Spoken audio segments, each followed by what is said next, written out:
I don't know. I'd be a lot better off if I would have studied more when I was growing up, you know? But you know where it all went wrong was the day they started the spelling bee. Because up until that day I was an idiot, but nobody else knew, you know? When the spelling bee day, popped up. All right, kids, up against a wall. It's time for public humiliation. Spell a word wrong, sit down in front of your friends. That's great for little egos. Hey, look at me, I'm a moron. I wasn't even close. I was using numbers and stuff. That's why I admired that kid who spelled it wrong on purpose so he could sit down, He knew he wasn't going to win, so why stand there for 3 hours? First round, cat, K-A-T, I'm out of here.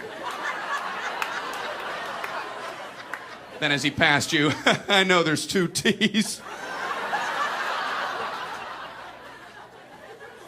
I remember my teacher asked me, Brian, what's the I before E rule?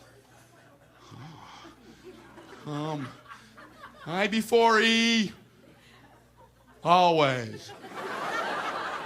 What are you, an idiot, Brian? Apparently.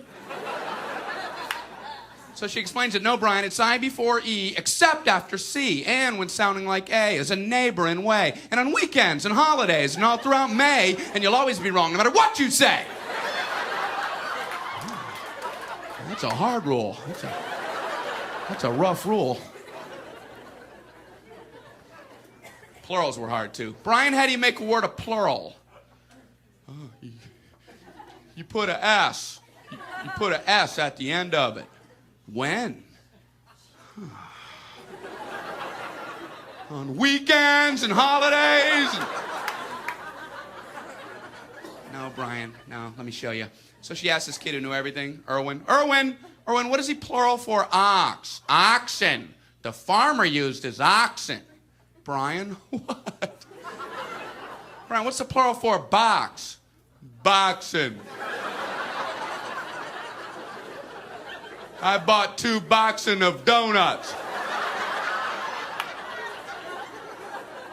Oh, no, Brian, no.